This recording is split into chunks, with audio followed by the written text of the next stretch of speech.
Welcome back. It's time for what I like to call weird Uematsu. I'm not being critical, the music is by no means bad. It's just kinda weird.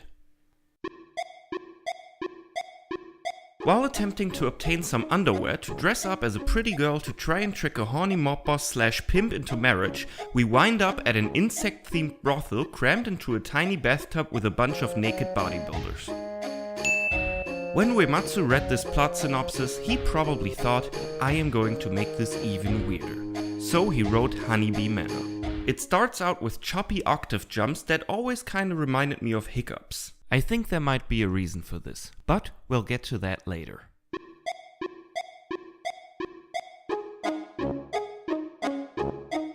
The whole piece has a cutesy cartoon show feel to me. I don't mean cool Saturday morning cartoon shows, I'm talking bright colors for toddlers. The upbeatness of this song is so obnoxious, it's almost as if it's on purpose. This track also plays during the Mog minigame at the Gold Saucer, and to be honest, I think it fits a lot better there than at that weird bee brothel. I'm not 100% on this, but Honeybee Manor may have actually been written for the Mog minigame and just reused later. I said that the music reminds me of hiccups, and in the minigame the Moogle actually gets hiccups, so maybe that's a point in favor of my theory? I don't know. There are so many little things that are weird in this track, like that drum. It seems almost random to me, like I know there is a pattern here that is repeated, but that pattern itself feels like it was just chosen arbitrarily. At one point it seems like the song is calming down a bit, and this little question-answer part actually sounds a bit like relaxing spa music, albeit still with that irregular drum.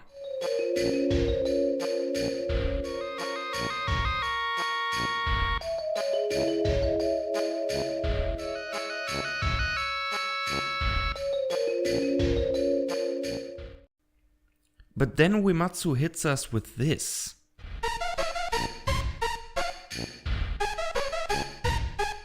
I mean, what's that? In conclusion, you can probably tell I'm not a big fan of this one, but it fits and I honestly can't think of any other kind of music to play at a place like the Honeybee Inn.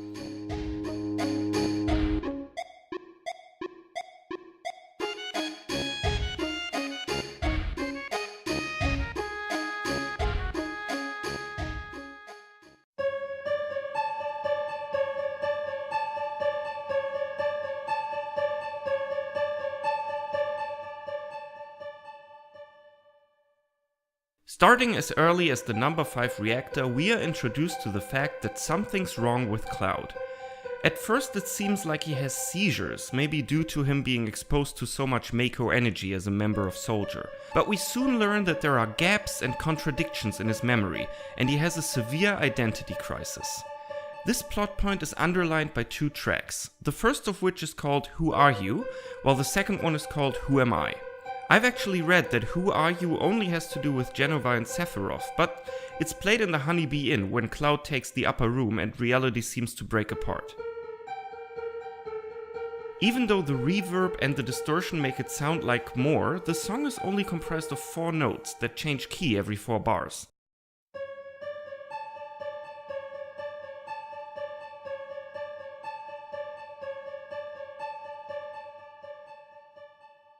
As you can see, it basically just continues like that, with pauses in between. The different effects layered on top add a feeling of disorientation and alienation that Cloud feels whenever he gets these fits. As I mentioned, the track is also closely linked to Genova and Sephiroth, and often plays in cutscenes involving them.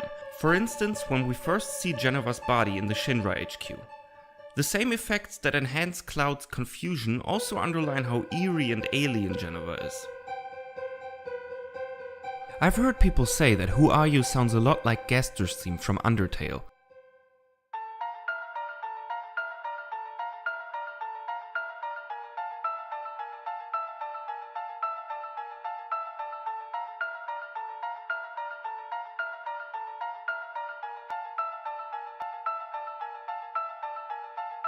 It is true that composer Toby Fox said he was influenced by other role-playing games, but to be honest, this could easily be coincidence. Overall, the song is not exactly a masterpiece, but it accomplishes exactly what it needs to. Remember when I talked about the mood technique and sensory music back in episode 3? I mentioned that this particular way of composing music tries to evoke a physical response in the recipient. Well, there is another side to the mood technique, which is called expressive music. Here, the composer tries to mirror the mood of the protagonist in the music, and that's exactly what is happening here, because Uematsu is basically trying to enhance the mood without much care for melody or theme. And, at least for me, it works. I've been listening to this track on a loop while writing the script for this part, and after a while it really started to make me feel uneasy.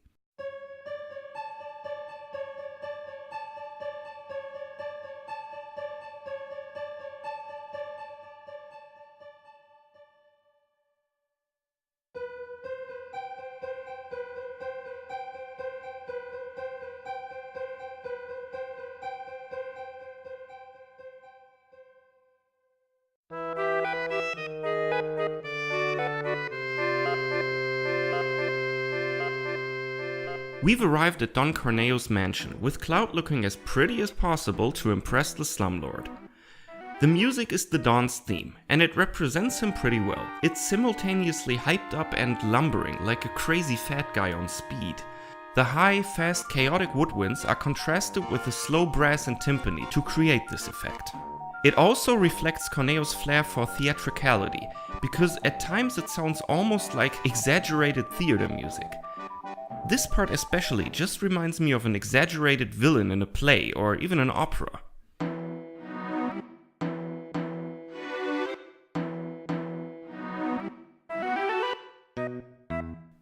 As I said, this track plays whenever Don Corneo is on screen, and that includes the optional subplot with him in Wutai. The great thing about doing this series is that I keep finding new connections. One big thing I never realized with this track is that it actually contains a melody from Oppressed People. The reggae piano from that song is repeated here. Let's see if you can spot it.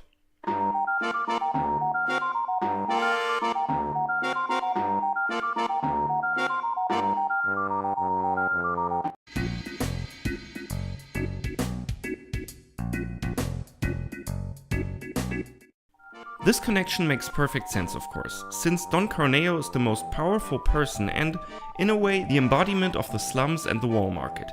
He's also an ass, so he's a fart.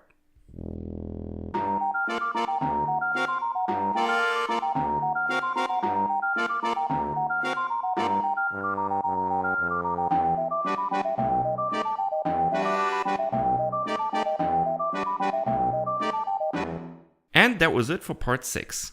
Thank you for watching and I hope you enjoyed it. Stay tuned for part 7.